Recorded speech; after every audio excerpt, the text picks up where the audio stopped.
Merhaba hanımlar, kanalıma, videoma hoş geldiniz. Bugün ne dikeceğiz arkadaşlar? Evet, benim şöyle baharlık, kışlık bir kumaşım var. Baharlık da giyebiliriz bunu. Bununla hırka da diyebiliriz, ferace de diyebiliriz. Dörde katladım. Açık kenarını alt kata aldım ve açık olan kenarını gördüğünüz gibi 1 santim, şöyle 2 santim fazla bıraktım. Çünkü arka ortası kumaş katına gelecek. Önümüz fermuarlı olduğu için önümüz açık olacak ve 1 santim fermuar payı olacak buradan. Bu kumaş kenarının fazlasını keseceğim. Sadece 1 santim fermuarımız için pay olacak arkadaşlar. Evet, ben ölçülerimi aldım ve hemen ölçülerimi yerleştiriyorum arkadaşlar. Ense 9 santim. Omzum 12 santim. Evet arkadaşlar, omuz başından aşağıya 44 santim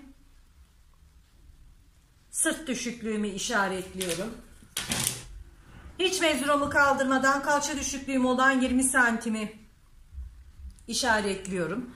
Ve benim model boyum 130 santim arkadaşlar. Siz bunu 110 yapabilirsiniz, 120 yapabilirsiniz, tam boy 140 yapabilirsiniz arkadaşlar.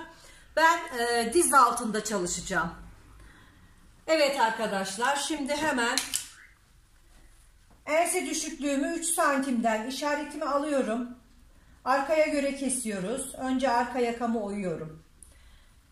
2,5 santim omuz düşüklüğünü veriyorum.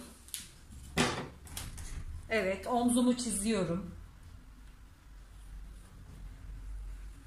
Omuz düşüklüğünden sonra kol evi ölçümü çiziyorum arkadaşlar. Ben 23'ten kullanıyorum kol evini.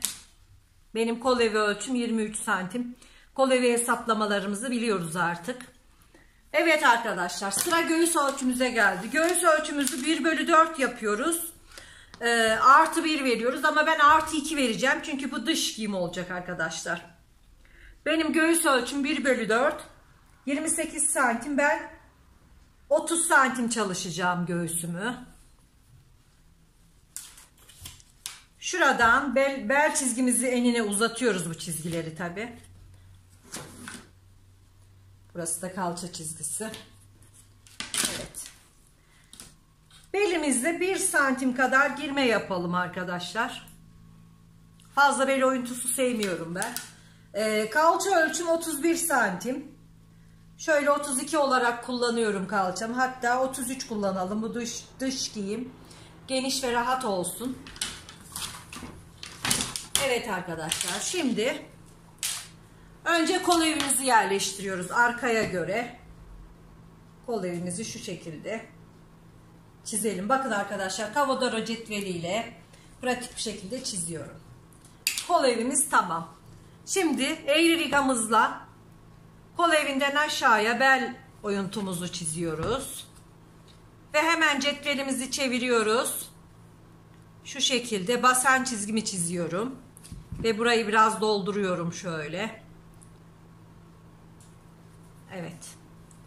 Şimdi model boyumuzu da, boyumu ise kumaşımın verdiği kadar, bakın arkadaşlar, şu şekilde çanlık vererek açıyorum. Bakın sonuna kadar şöyle çanlığımızı vererek açtık. Evet arkadaşlar, şimdi 1'er santim dikiş payı vererek keseceğiz arkadaşlar. Overlock'ta dikeceğim için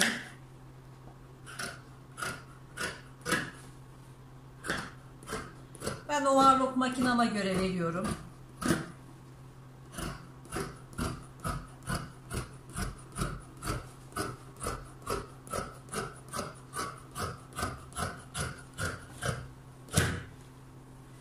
Evet arkadaşlar, şöyle katlıyorum ve her zamanki gibi etek ucumuzu düzeltiyoruz. Sivri köşe oluşturmaması için etek ucumuzu da düzelttik. Evet. Şimdi arka bedenimi kaldırıyorum. Ön bedenimde Yaka oyuntumu yapacağım. Şu şekilde.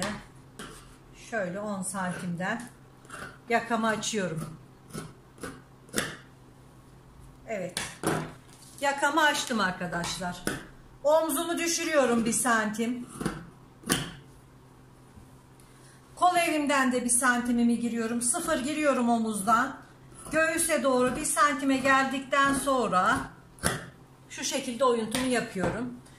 Ve önümüzü arkadaşlar fermuar dikeceğimiz yerin fazlalığını alıyoruz. 1 santim bize yeterli fermuar için. Bakın. Kumaş kenarlarını her zaman atıyoruz arkadaşlar.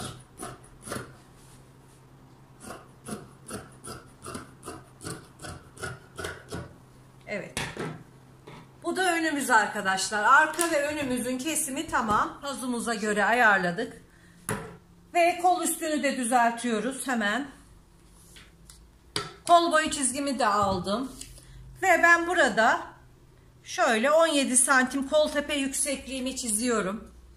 Hemen buraya pazımızı yerleştiriyoruz. Benim pazım normalde 20 santim. Bu dış giyim olduğu için ben 22 santimden kullanacağım. Manşetime ise 14 santim yeterli arkadaşlar. Siz kendi ölçünüze göre nasıl isterseniz o şekilde yapabilirsiniz. Evet. Şimdi pratik olarak kolumuzu keseceğiz.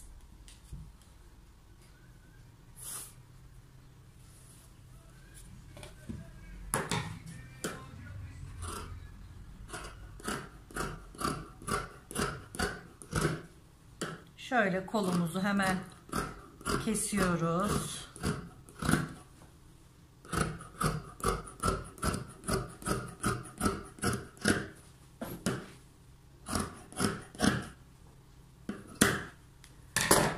Evet arkadaşlar. Kol orta çıtımızı unutmuyoruz. Hemen çıtımı atıyorum. Kolumu açıyorum. Ön bedende de yaptığımız gibi kolumuzun oyuntusunu hemen veriyoruz.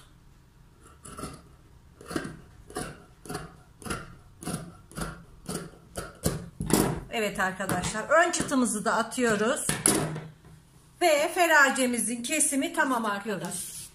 Ve bu fermuarımızı yukarıdan şu şekilde, bakın arkadaşlar, şu şekilde buraya dikiyoruz fermuarımızı. Dikildikten sonra bu şekli alacak arkadaşlar. Şimdi bu şekilde çekiyorum ve bir sorun olup olmadığına bakıyorum arkadaşlar. Gördüğünüz gibi hiçbir sorunumuz yok. Ne yapıyoruz şimdi? Bu fermuarımızın bitiş yerine işaret alıyoruz. Şunu da diğer sol tarafımızı böyle kapatıyoruz. Üst üste koyuyoruz ve işaretimizin geldiği yere işaret alıyoruz. Çünkü sol tarafı buradan başlayarak dikeceğiz arkadaşlar. Şu şekilde fermuarımızı diktik. Omuzlarımızı birleştirdik. Ve evet, bu yaka biraz küçük geldi gözüme. Pratik hakim yaka kesimini paylaşacağım arkadaşlar. O yüzden yakamızı ölçüyoruz. Şöyle yakamızın tamamını ölçüyoruz.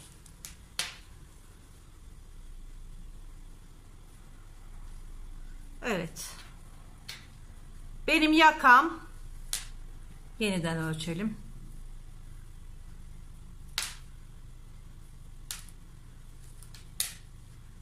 Şu şekilde.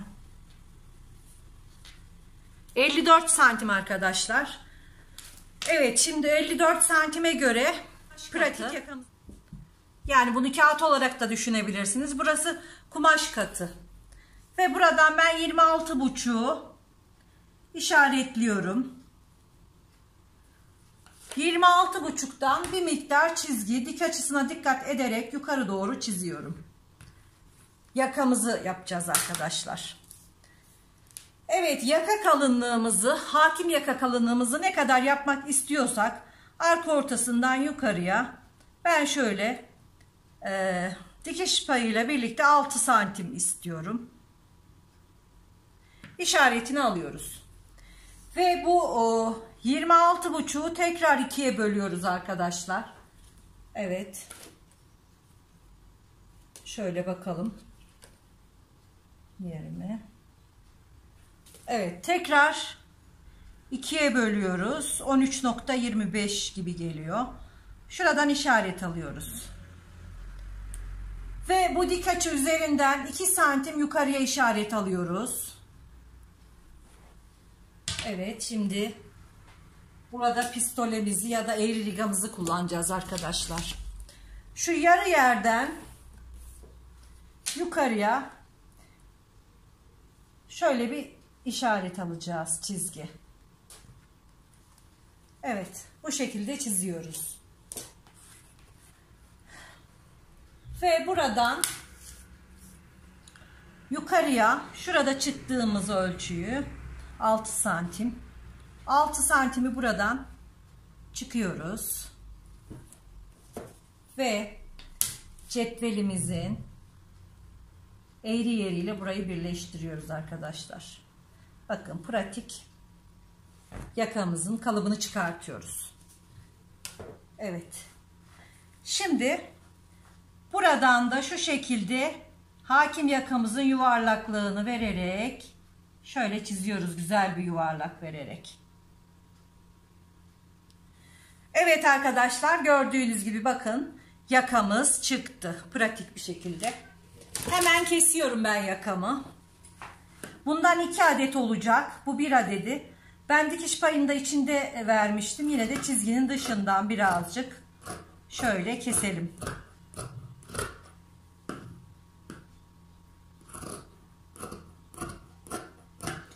Benim kumaşım kalın olduğu için tela yapıştırmama gerek yok ama bilemedim yapıştırayım mı? Evet arkadaşlar, şuraya da çıt atıyoruz. Ya da çıt, ortaya atalım çıtımızı. En ortasına çıtımızı atalım. Aynısından 1 adet daha kesiyorum. Evet. Evet arkadaşlar, pratik hakim yakamızı da nasıl çıkartacağımızı gördük. Şimdi ben yakamı dikeceğim. Yakamı bedenime takacağım. Kolumu dikeceğim. Yanımı kapatacağım ve benim kapım bitmiş olacak arkadaşlar. Videomuz çok daha fazla uzamasın diye ben bunları yapıp geleceğim. Hakim yaka dikimini dünkü hali bakın. Yakası, fermuarı ve bu da boydan görünüş arkadaşlar. 10 dakikada kestik. Çok pratik. Çok kolay, herkesin dikebileceği, ister kap, ister ferace, ister namaz elbisesi, ne derseniz arkadaşlar, kestiğiniz kumaşa göre değişiklik gösteren bir model. Evet arkadaşlar, kanalıma hala abone değilseniz lütfen aboneliklerimizi unutmayalım. Sağlıkla kalın, hoşça kalın arkadaşlar.